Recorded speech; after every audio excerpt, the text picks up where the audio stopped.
In one of the most revealing and fast-moving Q&A sessions of his presidency, President Donald Trump spoke directly with reporters about everything from peace talks between Russia and Ukraine, to healthcare, to China, to Venezuela, and even crime in U.S. cities. It was unscripted. It was blunt. And it gave Americans a rare, unfiltered look into how the president is approaching some of the world's biggest crises. Today on BV News, we're breaking down every major moment, and what it means for global politics, America's future, and the road ahead. President Trump opened the exchange with a question he knew would come first: Russia and Ukraine. And this time, he sounded surprisingly optimistic. We started with Russia, having some talks with Russia. Ukraine is doing well. I think they're pretty happy about it. They'd like to see it end. And we won't know for a little while, but we're making progress. Trump confirmed that negotiations with Russia are underway and that Ukraine is doing well. But he stressed that ending the war is the only true victory for either side. What caught reporters off guard was how candid he was about the challenges. He admitted the war is far more complicated than he expected. And I thought this would be one of the easier ones because of my relationship with President Putin. But this is probably one of the more difficult ones. There's a lot of hatred. He described deep hatred on both sides, painful casualties, and a border so complicated that even drawing it on a map has become a diplomatic battlefield. When asked about the controversial topic of land concessions, Trump didn't give a firm yes or no. Instead, he gave a strategic, almost mathematical answer. Some land is already shifting. Some could shift again. And every delay could cost tens of thousands more lives. His message: peace may require painful compromises, but endless war is worse. Trump made it clear that Europe is heavily involved in designing future security guarantees for Ukraine. Europe wants the war over. The US wants the war over. And now, according to Trump, even Russia is open to negotiations. Europe will be largely involved in that. We're working that out with Europe. Europe really wants to see it end if possible. He revealed that US negotiators, including Steve Witkoff and possibly Jared Kushner, are heading to Moscow next week for deep talks with President Putin. This is significant. It marks one of the most direct steps toward peace talks in over a year.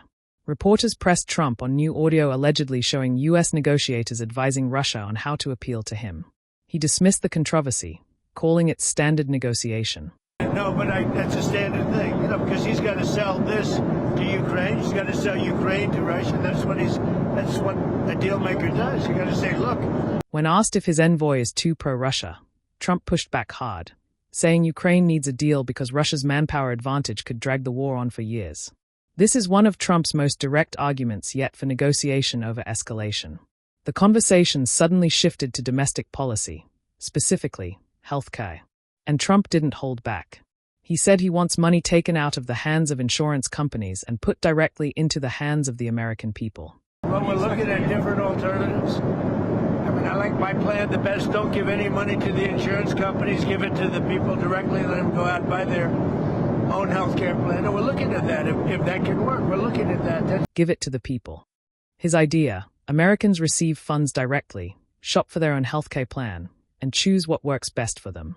He also strongly criticized the Affordable Care Act, calling it a disaster and blaming Democrats for rising premiums, though he hinted that he might agree to a short-term extension if it helps pass a larger deal. For the first time, Trump even said Democrats are privately negotiating with him on a potential replacement. This is a major policy shift worth watching. Trump then moved to one of his favorite topics: crime.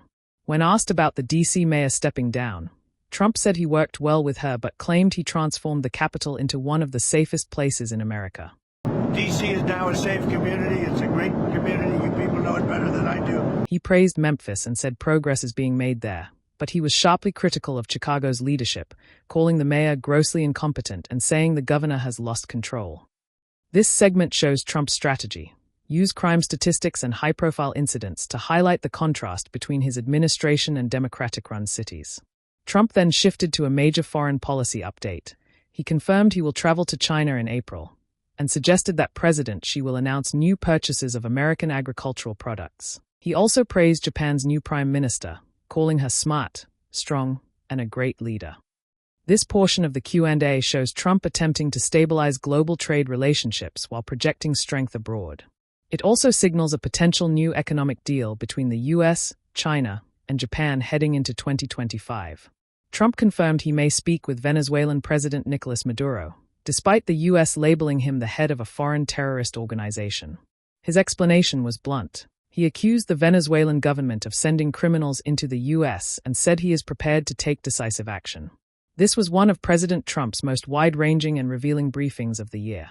From peace talks with Russia, to healthcare overhaul, to global diplomacy, to crime in American cities. One thing is clear.